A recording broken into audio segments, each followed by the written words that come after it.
দেন।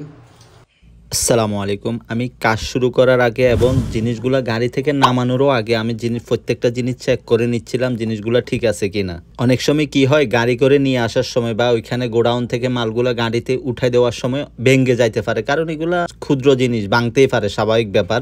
But আমি যদি না দেখে নামাই ফেলি তাহলে বলবো যে আমি নামাইতে ভেঙে ফেলছি। তাই আমি সবসময় চেষ্টা করি যে জিনিসগুলা ভেঙে যাওয়ার মতো জিনিস ওগুলা আনার পরে আমি নামানোর আগে সবসময় চেক করে নিই, কারণ আমি নিজের গায়ে দোষ নিতে চাইবো কেন শুধু। মূলত আজকে আমরা কাজ করব একটা বেসিংয়ের, সৌদি আরবের ভাষায় মাকসালা বলে। এই যে এখানে যে বেসিংটা আছে পুরাতন, ওইটা খুলে এখানে নতুন একটা বেসিং লাগাবো। আর পুরাতন বেসিংটা নাকি অন্য কোথাও লাগাবে, তাই আমি সব কিছু যাতে ঠিকঠাক থাকে ওইভাবে খুলতেছিলাম। অন্য জায়গায় হয়তো আমি লাগাবো বা অন্য কেউ লাগাক, তা আমি যদি সুন্দরভাবে খুলি তাহলে পরের বার লাগাইতে সেটা মানে ভালোভাবে লাগানো যাবে। যদি আমি এলোমেলো করে খুলি বা কিছু ভেঙে যায় তাহলে পরের বার লাগাইতে এটা সমস্যা হয়ে যায়। যাই হোক, পুরাতন বেসিংটা তো আমি খুলে ফেলছি, এখন নতুন বেসিংটার কার্টনটা খুলে আমি দেখতেছি প্রত্যেকটা জিনিস ঠিকঠাক আছে কিনা, কিন্তু ঠিক ছিল না। এখানে যে দুইটা স্ট্যান্ড দেখতেছেন, ওই জায়গায় 4টা স্ট্যান্ড থাকার কথা, বাট ওইখানে দিছে 2টা। তাই আর প্রথম দিন আমার কাজটা হলো না, আমি পরের দিন আবার আসছি কাজটা করার জন্য। আজকে আসার পর আবারও দেখতেছিলাম সবগুলো জিনিস ঠিকঠাক আছে কিনা। পরে দেখলাম যে না, আলহামদুলিল্লাহ সব ঠিকঠাক আছে। পরে আমি বেসিংয়ের মাপটা নিলাম, এরপরে দেওয়ালে মাপটা দিয়ে মোটামুটি পরিকল্পনা করতেছি কিভাবে লাগানো যায়। যে বেসিংটাও নতুন নিয়ে আসছে, এখানে 2টা বেসিং আছে, একটা হচ্ছে যে উপরে যেটাতে পানি পড়বে, আর একটা হবে যে নিচে যেটা সুন্দরের জন্য, এখানে ফুলদানি বা কিছু রাখার জন্য। সো আমাকে মাপটা তাই অ্যাকুরেটলি নেওয়া লাগতেছে। যথাযথভাবে আমি মাপটা নিয়ে পরে বেসিংটা লাগাই। এমনি নিজে ধরে দেখতেছিলাম সব ঠিকঠাক আছে কিনা। অনেক সময় দেখা লাগে, কখনো দেওয়াল একটু সমস্যা থাকে, না হয় পুরা মাগাজটা ঠিকঠাক আছে কিনা বা দেখতে কেমন লাগতেছে। আসলে কথা হচ্ছে যে এক একজনের কাজের স্টাইল এক এক রকম, বাট আমি এভাবেই সবসময় করার চেষ্টা করি। বেসিং লাগানোর পরেই আমি আবার মাপ দিয়ে দেখতেছিলাম, ও বলছে মোটামুটি একদম সেন্টারে থাকবে, এই পাশে দেওয়ালের ততটুকু জায়গা থাকবে, এই পাশেও ততটুকু জায়গা থাকবে। আমি মাপগুলা ঠিকঠাক করে নিয়ে এবার উপরের বেসিংয়ের স্ট্যান্ডটা লাগাইতেছিলাম। প্রথমে স্ট্যান্ডটা আমি সুন্দরভাবে মাপ দিয়ে, কারণ মাঝখানে যে পানি রাখার হোডটা আছে, যেটাকে আমরা ঘালবার মতো বলি, ওইটার ফাঁসেই যাতে থাকে, তাহলে বেসিংটা লড়বে না। যাই হোক, আমি মাপ শেষ করে ড্রিল করে স্ট্যান্ডগুলো লাগানোর চেষ্টা করতেছিলাম। আমি একটা জিনিস বুঝি না, কোম্পানি এত বড় একটা বেসিংয়ের জন্য এত ছোট ছোট স্ক্রুপ কেন দিছে। এই স্ক্রুপগুলো এই বেসিংগুলো ধরে রাখতে পারবে না, তারপরেও কেন দিছে আমি জানি না। আমি নিজের থেকে এরপরে 17 নাম্বারের স্ক্রুপ নাট লাগানোর চেষ্টা করতেছিলাম, যাতে বেসিংটা ভালোভাবে বসে। কারণ ঘরের মধ্যে ছোট বাচ্চা আছে, ওরা উঠবে, লাফাবে, তো যেই স্ক্রুপগুলো দিছে ওগুলা বেসিংটা ধরে রাখতে পারবে না। যাই হোক, আমি একটা স্ট্যান্ড লাগিয়ে আরেকটা স্ট্যান্ড লাগানোর আগে ওয়াটার লেভেল দিয়ে চেক করে দেখতেছিলাম মাপটা বরাবর আছে কিনা।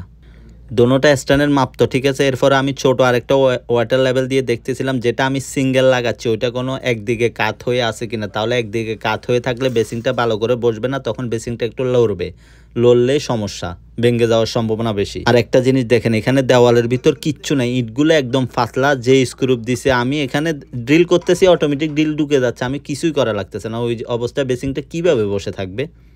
যাই হোক, আমি স্ট্যান্ডটা লাগানোর পরে বেসিংটা বসায় দেখতেছিলাম ওয়াটার লেভেল দিয়ে আবার সব ঠিকঠাক আছে কিনা, নিচেও দেখতেছিলাম সব অ্যাকুরেট বসছে কিনা।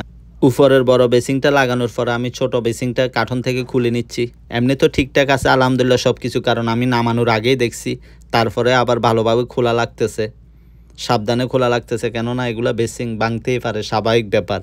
আমি ছোট বেসিংটা লাগানোর আগে পানির ট্যাপ, এখানে আমরা মাহাবাজ বলি, বাংলাদেশে ট্যাবও বলে বা অন্য কিছু বলতে পারে, আমি শিওর জানি না, ওগুলা লাগাই ফেলতেছি। কারণ পরে আমি ওখানে ভালোভাবে কাজ করতে পারবো না এবং র্যাশও ঢুকাইতে পারবো না, সমস্যা হয়ে যাবে। হ্যাঁ, এখানে আমি একটা কথা বলে রাখি, এখানে ট্যাপগুলা লাগানোর আগে কিন্তু আমি পাইপটার নিচে কতটুকু পর্যন্ত গেছে আমি একটা তার দিয়ে চেক করে দেখছি। কেন দেখছি সেটা আমি একটু পরে বলতেছি। বেসিংয়ের পানির ট্যাপগুলো লাগানোর পরে আমি এখন বড় বেসিংয়ের কলটা, এখানে আমরা খাল্লাত বলি, যাই হোক, ওই কলটা লাগাই ফেলতেছি। কারণ এটা খোলা অবস্থা লাগালে আমি ভালোভাবে সুন্দর করে টাইট দিতে পারবো, না হলে নিচ থেকে টাইট দিতে গেলে একটু সমস্যা, দেওয়া যায় বাট একটু কষ্ট হয় আর কি। তো আমি নতুন যখন লাগাচ্ছি তাহলে কষ্ট করব কেন, লাগানোর আগে আমি টাইট দিয়ে ফেলি। আলহামদুলিল্লাহ এখনও পর্যন্ত সব ঠিকঠাক আছে। আমি একটু সিলিকন দিয়ে দিচ্ছিলাম, সব জায়গায় সিলিকন দিয়ে আমি উপরের বেসিংটা বসায় ফেলবো, তাহলে আমি নিচের বেসিংটা মাপ নিয়ে কাজ করতে আমার জন্য সুবিধা হবে। আসলে এই বেসিংগুলা স্ট্যান্ডের উপর জাস্ট এইসব সিলিকন, এসব গাড়ার উপরেই বসে থাকে। এগুলাকে আপনার গ্লাস সিলিকন বলে আর কি, ওগুলোর উপরেই বসে থাকে। সিলিকন দিয়ে বেসিংটা বসানোর পরে আমি আবার ওয়াটার লেভেল দিয়ে চেক করতেছি, কারণ কাজটা আমি করতেছি, সুন্দর হলে আমার কাছেও ভালো লাগবে, আর যার জন্য আমি কাজটা করে দিচ্ছি সেও খুশি হবে, তাতে আমারই লাভ। অন্তত পরে আবার আমাকে ডাকবে। আমি যদি এলোমেলো করে কাজটা করে যাই তাহলে বদনামিটা আমারই হবে, সুনামটা আমার নষ্ট হবে। বেসিং থেকে যেটা দিয়ে পানি বাইরে চলে যাবে ওইটা লাগানোর চেষ্টা করতেছি। লাগানোর আগেও আমি একটু সিলিকন দিয়ে দিছি, তাহলে ওইটা ভালোভাবে লাগবে আর পানি ঘামানোর সম্ভাবনা থাকে না আর কি। মোটামুটি আমি সব কাজ ক্লিয়ার করে রাখতেছি, কারণ নিচের বেসিংটা আমি লাগাইলে পরে আমি এখানে ভালোভাবে হাত ঢুকাইতে পারবো না, তখন আমার জন্য কাজ করা কষ্ট হয়ে যায়। তাই আমি পানির কানেকশন সব কিছু একদম ঠিকঠাকভাবে লাগাই ফেলতেছি। এখানে আমার আরেকটু কষ্ট করতেছে, যেই পাইপটা দিয়ে পানি বাইর হবে ওই পাইপটা বরাবর আমি যদি বেসিংটা লাগাইতে যাই নিচের বেসিংটা, তাহলে ওই পাইপটা কাটা লাগতেছে, না হলে নিচের বেসিংটা মাপ বরাবর বসতেছে না। এখানে আরেকটা কথা আমি বলে রাখি, খুবই গুরুত্বপূর্ণ একটা কথা, এই জিনিসটা অনেকজনেই ভুল করে, কারণ এটার যেই পাইপ ফিটিংসের কাজটা মিস্ত্রি করছে, এটা কিন্তু আমি করি না, অন্য কেউ করছে। এখন ও কিভাবে লাগাইছে সেটা তো আর আমি জানি না, পাইপটা কোথায় দিয়ে আসতেছে। এখন আমি যে নিচে ড্রিল করব, ড্রিলটা কি যে পানির পাইপটা আসতেছে ওই বরাবর ফুটতেছে কিনা। কিছুক্ষণ আগে আমি আপনাকে বললাম না যে ট্যাপগুলা লাগানোর আগে আমি একটা তার দিয়ে চেক করে দেখছি আসলে ট্যাপটা পানির লাইনটা বা পাইপটা কতটুকু নিচ পর্যন্ত নামছে। এটা কেন দেখছি, ওইটা দেখার কারণটা হচ্ছে যে পাইপটা কোথায় দিয়ে আসতেছে। তাহলে আমি নিচের বেসিংয়ের যে স্ট্যান্ডটা ড্রিল করব, যাতে ড্রিলটা আমার পাইপে বরাবর গিয়ে না পড়ে, তাহলে তো তখন কাজ অনেক বেড়ে যাবে, পাইপটা ভেঙে যাবে বা ছিদ্র হয়ে যাবে, তখন পানি আসবে অটোমেটিকলি, টাইলস ভাঙ্গা লাগবে, অনেক কাজ হয়ে যাবে, তখন আমারও সমস্যা, ঘরের মালিক তো এমনি রাগ করবে, ওরা তো ওইটা বুঝতে চাইবে না। যাই হোক, আলহামদুলিল্লাহ নিচের বেসিংটাও আমি লাগাই ফেলছি, কোনো সমস্যা হয় না। আমি যেভাবে আইডিয়া করছি ঠিক ওইভাবে হয়েছে। এখন পানি ছেড়ে দিয়ে আমি দেখতেছিলাম সব ঠিকঠাক আছে কিনা, আলহামদুলিল্লাহ সব ঠিকঠাক আছে। এখন দেওয়ালে আমি গ্লাসটা লাগাবো, গ্লাসটা ইলেকট্রিক, এখানে এলইডি লাইট আছে, কারেন্টের লাইন আগের থেকেই দেওয়া ছিল ওইখানে, জাস্ট আমি কানেকশন করব। এইসব ক্ষুদ্র ক্ষুদ্র বিষয়গুলো যদি আমি দেখি তাহলে আমার কাজটা সুন্দর হয়, এবং আমার কাছে পরে কাজটা দেখতে নিজের কাছেও ভালো লাগে। আলহামদুলিল্লাহ আমি একদম এত বেশি কাজ জানি এমন না, বাট আমি যতটুকু কাজ করি সেটা সুন্দরভাবে করার চেষ্টা করি। আমি ভালোভাবে গ্লাসের মাপটা নিয়ে পরে ডিলটা করে ফেললাম। ডিল করার পরে আবার ওয়াটার লেভেল দিয়ে আমি দেওয়ালটা চেক করে দেখতেছিলাম মাপটা বরাবর ঠিক আছে না, প্রত্যেকটা ছিদ্র ভালোভাবে ফসছে কিনা। যাক আলহামদুলিল্লাহ ওই দিক দিয়ে সব ঠিকঠাকই ছিল।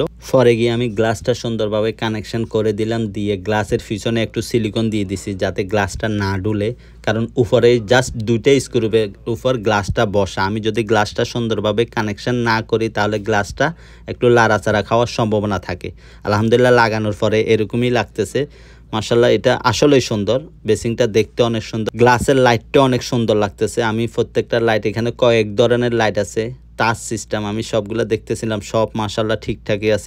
আলহামদুলিল্লাহ অবশেষে কাজটা করে নিজের কাছে ভালো লাগছে। যখন নিজের মতো করে কাজটা করি এবং কাজ শেষে দেখি যে না কাজটা আমার যেভাবে চিন্তা করছি ওইভাবে হয়েছে, তখন আসলেই ভালো লাগে।